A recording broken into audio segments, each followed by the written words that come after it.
शंकर के मंदिर में प्रतिदिन जाने वाले को, और एक और चीज अपने स्मरण में रहे, अगर शिव के मंदिर नहीं जा सकते तो अपने घर में जो शिवलिंग है उस पर जल चढ़ाओ। और यदि आप अपने शंकर के घर में शिवलिंग पर भी जल नहीं चढ़ा पा रहे हो तो किसी बेलपत्री का वृक्ष हो, उस वृक्ष के नीचे भी जल चढ़ाओ। और कभी कभी मौका मिले, कभी भगवान शंकर की बड़ी करुणा हो जाए, भगवान शंकर की बड़ी उदारता हो जाए, भगवान शंकर की बड़ी कृपा हो जाए, बड़ी कृपा हो जाए, भगवान शंकर जिस दिन तुम्हारे ऊपर बड़ी कृपा कर दे, किसी सोमवार को 3 नियम बना लो। जिस दिन मेरा भोले बाबा तुम पर कृपा कर दे उस दिन सोमवार का एक नियम, महीने का एक सोमवार मुझे ऐसा करना है, 3 नियम धारण करना है महीने के सोमवार को। पहला, सुबेरे जाकर शंकर भगवान को 1 लोटा जल चढ़ाना है। दूसरा, दोपहर के समय पर जाकर मुझे बेलपत्री के वृक्ष के नीचे एक चावल का दाना रखकर बेलपत्री की 7, 11, 21, 108, 51 जितनी परिक्रमा आप लगा सकते हो वो लगाना है। और तीसरा, बेलपत्री के वृक्ष के नीचे और शंकर के मंदिर के दरवाजे पर मुझे एक घी का दीपक लगाना है। बस ये 3 नियम जिसने महीने में एक बार ले लिया, समझ लो उसको पीछे हटने की जरूरत ही नहीं, वो आगे ही। महीने के किसी एक सोमवार का ऐसा नियम बना लो कि मुझे 3 नियम धारण करना है महीने के किसी भी एक सोमवार को। हम ये नहीं कहेंगे कि तुम सोमवार 5 पढ़ रहे हैं तो 5 को करो, 4 पढ़ रहे हैं तो 4 को करो, 3 पढ़ रहे हैं तो 3 को करो।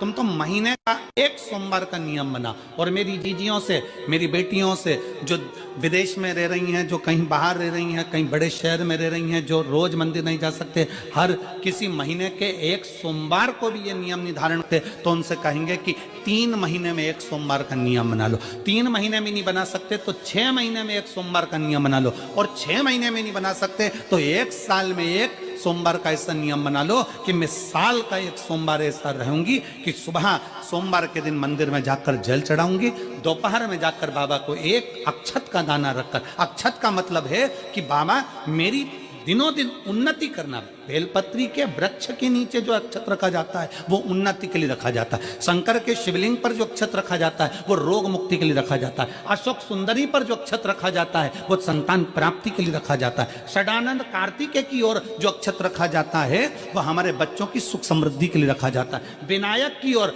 गणेश जी की ओर जो अक्षत रखा जाता है वो हमारे घर में कोई मंगल कार्य आ जाए उसके लिए रखा जाता है। और जो पीठिका होती है जिसपे शिवलिंग रखा होता है, पार्वती जी का हस्तकमल, उस पर अक्षत रखा जाता है तो नारी के अखंड सौभाग्य के लिए रखा जाता है। अक्षत रखने का भी तरीका है। एक चावल का दाना कहाँ रखा जाता है, क्यों रखा जाता है, कैसे रखा। अब कई लोग कहते हैं गुरुजी ये शिव महापुराण में आप ये नियम बताते हो, तरीका बताते हो। हम तो उनसे कहेंगे डॉक्टर के पास जाओगे तो डॉक्टर भी गोली लिखकर ये नहीं कह देगा कि ये सारी गोली एक साथ खा जा।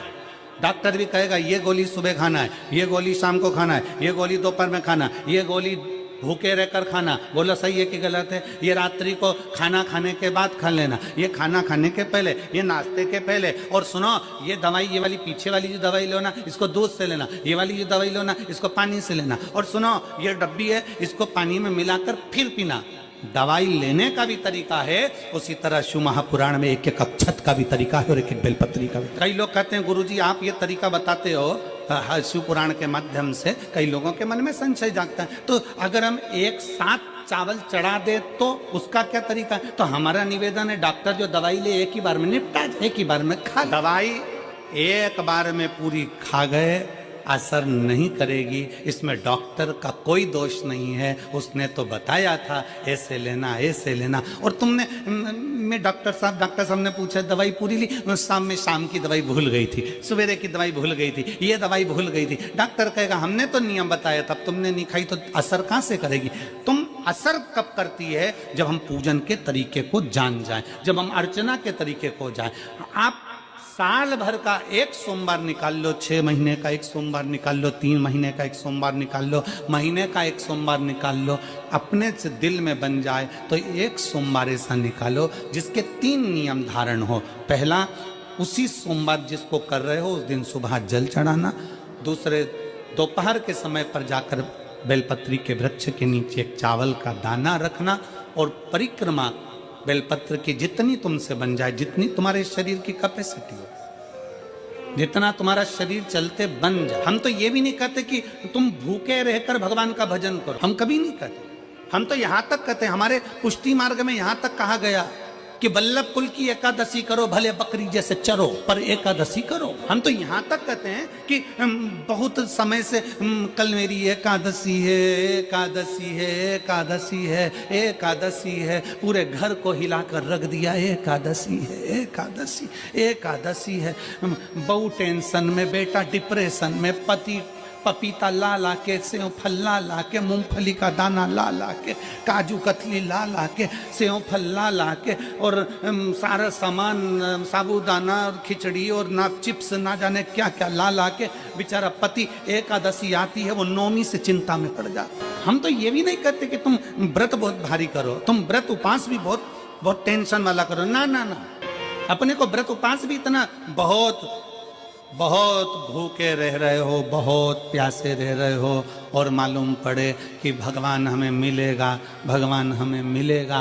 भगवान कहता है कि देख भाई, मैं भी भूखा नहीं रहता, तू भी भूखा मत रहे, मैं भी चकाचक रहता हूँ, तू भी चकाचक रहे, मैं भी अपने। और भगवान शंकर तो ये भी कहते हैं कि अपना परिवार भी मत छोड़ो। मेरे पास में पार्वती भी, एक ही देवता है जो विद फैमिली मंदिर में, शंकर जी हैं तो पार्वती जी है, तो गणेश जी हैं, तो कार्तिकेय जी हैं, तो नंदी है, सब मंदिर के अंदर चाहिए। शंकर भगवान अपने पूरे परिवार के साथ। शंकर जी तो ये कहते हैं अकेले तुम क्यों रहते हो।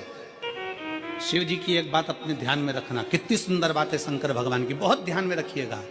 आप जोहरी नहीं हो, हीरे को नहीं परख सकते। हम भी जोहरी नहीं है, हम हीरा को नहीं समझ। भगवान शंकर ने पृथ्वी पर जिसको जन्म दिया उसको जोहरी बनाकर पैदा किया है, उसको जोहरी बनाकर भेजा है कि आप भले हीरा को न समझो चलेगा, पर अपने नजदीक में कोई दुखी है तो उसकी पीड़ा को जरूर समझना। भगवान शंकर कहते हैं उसकी पीड़ा का, हीरा को समझो ना समझो पर पीड़ा को जरूर समझो, किसी के दर्द को जरूर समझिए, किसी के दुख को जरूर समझिए, किसी की तकलीफों को जरूर। हम भी तो अपनी जिंदगी में एक नियम बना सकते हैं कि मैं श्री शिवाय नमस्तुभ्यम का जाप करूंगी, मेरी कॉलोनी में कोई शंकर जी का मंदिर है, हम 5-10 महिलाएं प्रत्येक सोमवार को 10 मिनट बैठेंगी, शाम के समय प्रदोष काल में 6 बजे 6:30 बजे बैठेंगे, 6:45 बजे 15 मिनट बाद उठ जाएंगे, श्री शिवाय नमस्तुभ्यम का जाप करेंगे, शंकर जी को भोग लगाएंगे। अगर एक हफ्ते में 5 सोमवार पड़ते हैं तो 5 महिलाएं अपना नियम बना ले कि आज का प्रसाद थोड़ा सा, कुछ भी शक्कर, खड़ी शक्कर, कुछ भी मैं लेके आऊंगी, माँ भोग लगाएंगे, अपन 5 मिलकर श्री शिवाय नमस्तुभ्यम जपेंगे, प्रसाद बांट देंगे, अपने घर चले जाएंगे। ज्यादा ढोंग प्रपंच नहीं, दिखावा नहीं, कोई एक नियम। हमारे नजदीक में शंकर जी का मंदिर है, हफ्ते में एक बार नियम बनाएंगे, उस मंदिर में सफाई करेंगे। हफ्ते में एक बार नियम बनाएंगे, अपने नजदीक के शंकर के मंदिर को साफ करेंगे, क्लीन। एक नियम अपने अंदर बनाओ शिव के। अपने भीतर जब हम नियम बना लेते हैं कि श्री शिवाय नमस्तुभ्यम जपना है, शिव को 1 लोटा जल चढ़ाना है, शंकर की आराधना करना है, तो शिव हमारे लिए भी कोई ना कोई नियम जरूर बनाते हैं और हमारा कल्याण जरूर करते हैं। एक नियम कलिकाल में संसार में जो शिव महापुराण की कथा को सुनता है, श्रवण करता है, करवाता है, बाँचता है, सुनता है, वो जितने जीव इस कथा को श्रवण करने आते हैं, केवल उनका ही नहीं, उनकी 71 पीढ़ी का कल्याण शिव पुराण की कथा कर। रोज पशुपतिनाथ का व्रत करते हो आप, 16 सोमवार का व्रत करते हो आप, संकट सोमवार का व्रत करते हो आप, शिवरात्रि का व्रत करते हो, सोमवार की अष्टमी का व्रत करते हो। उन व्रतों में सारे व्रत करो, मना नहीं है, पर उस व्रत में अपना पूर्ण समर्पण परमात्मा के प्रति रखो। केवल खाना छोड़ा है, अन्न छोड़ा है, भोजन छोड़ा, और दिन में सुबह से लेकर शाम तक 2-3 बार तुमने कुछ ना कुछ पाया है, वो व्रत हो सकता है आपकी दृष्टि में, पर हमारी दृष्टि में व्रत कौन सा है।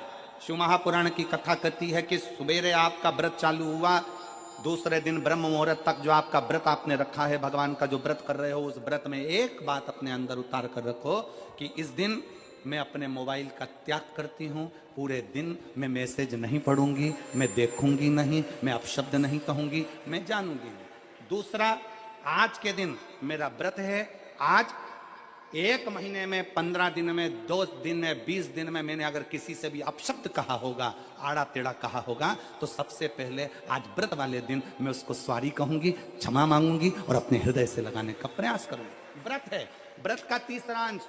आज मेरा व्रत है, मैं आज के दिन किसी को भी अपशब्द नहीं बोलूंगी, किसी के लिए आड़ा तड़ा नहीं बोलूंगा। आज जितना बन सकेगा मैं सात्विक जीवन जीऊंगा।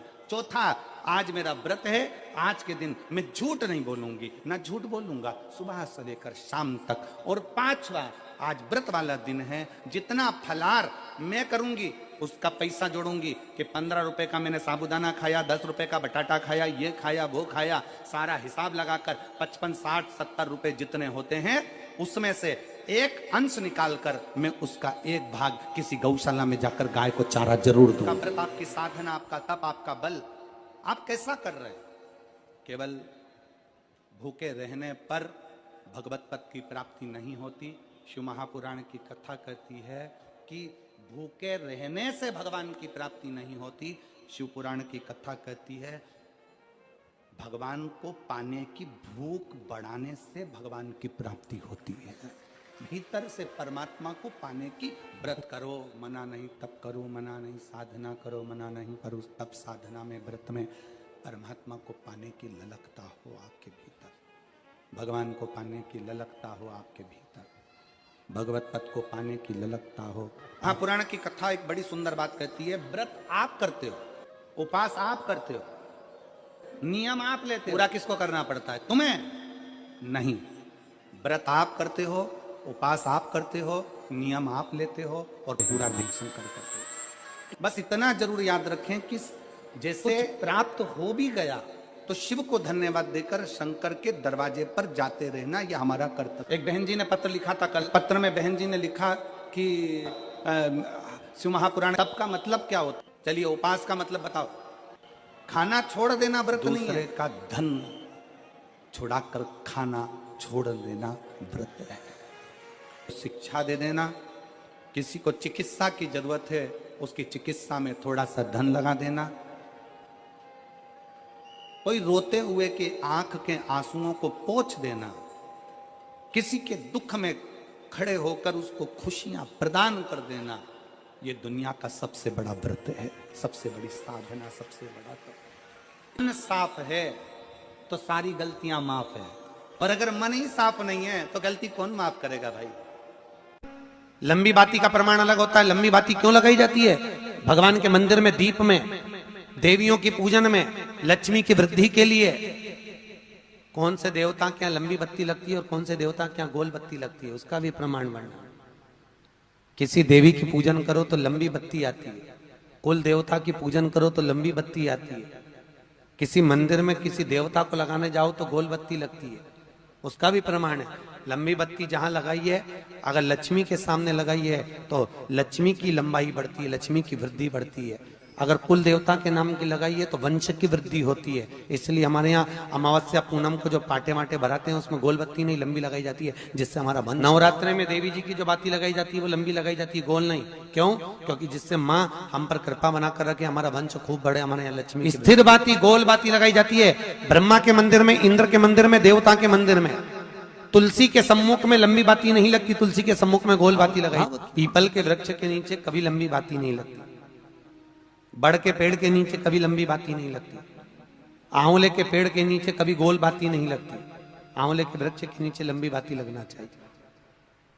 धन की वृक्ष, तुलसी के पौधे के नीचे लंबी नहीं लगती, गोल बाती लगती। बातियों का भी। आइए भक्तों, आज सुनते हैं तुलसी माता की चालीसा। यह चालीसा सुनने से होती है हर रोगों से मुक्ति, मिलती है सुख समृद्धि का आशीर्वाद। तो एक बार बोलिए प्रेम से विष्णु भगवान की जय, तुलसी माता की जय, भगवती माता की जय। श्री तुलसी महारानी करो विनय सिरनाय, जो मम हो संकट विकट दीजे मात नसाय। नमो नमो तुलसी महारानी, महिमा अमित न जाए बखानी। दियो विष्णु तुमको सम्माना, जग में छायो सुयस महाना। विष्णु प्रिय जय जयंती भवानी, तिहु लोक की हो सुख खानी। भगवत पूजा करे जो कोई, बिना तुम्हारे सफल न हो। जिन घर तब नहीं होए निवासा, उस पर करे विष्णु नहीं वासा।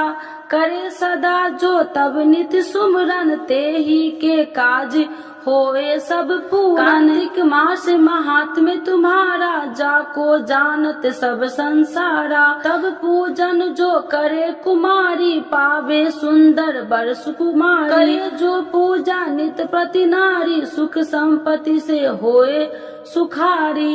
वृद्धा नारी करे जो पूजन, मिले भक्ति होवे पुलकित मन। श्रद्धा से पूजे जो कोई, भव निधि से तर जावे सोई।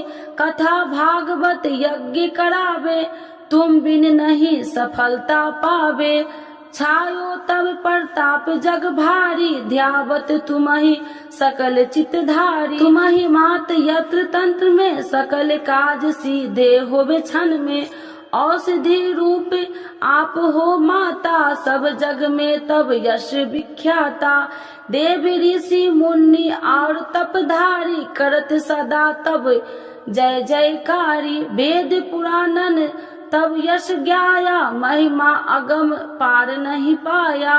नमो नमो जय सुख कारिणी, नमो नमो जय दुख निवारिणी। नमो नमो सुख संपत्ति देनी, नमो नमो अख काटन छेनी। नमो नमो भक्तन दुख हरनी, नमो नमो दुष्टन मद छेनी। नमो नमो भव पार उतारिणी, नमो नमो परलोक सुधारिणी।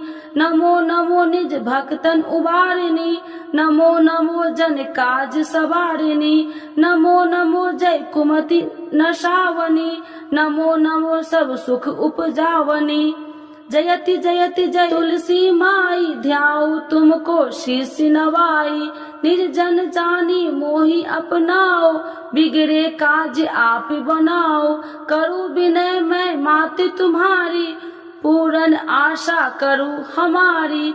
शरण चरण कर जोरी मनाओ, निस दिन तेरे ही गुण गाऊं। करहु मात यश अब मोह पर दाया, निर्मल होए सकल मम काया। मांगू मात या वर दीजे, सकल मनोरथ पूरन कीजे। जानू नहीं कुछ नेम उचारा, क्षमहु मात अपराध हमारा। 12 मास करे जो पूजा, ताशम जग में और न दूजा। प्रथम ही गंगा जल मंगवावे, फिर सुंदर स्नान करावे। चंदन अक्षत पुष्प चढ़ावे, धूप दीप नैवेद्य लगावे। करे आचमन गंगा जल से, ध्यान करे हृदय निर्मल से। पाठ करे फिर 40 की, स्तुति करे माते तुलसी की। यह विधि पूजा करे हमेशा, ताके तन नहीं रहे कलेशा। करे मास कार्तिक का साधन, शोभे नित्य पवित्र सिद्ध होई जाई। है यह कथा महासुखदाई, पढ़े सुने सो भव तर जाई। यह श्री तुलसी चालीसा, पाठ करे जो कोई। गोविंद सो फल पावही, जो मन इच्छा होई। तो एक बार बोलिए प्रेम से विष्णु भगवान की जय, तुलसी माता की जय, भगवती माता की जय, सर्वदेवी देवताओं की जय।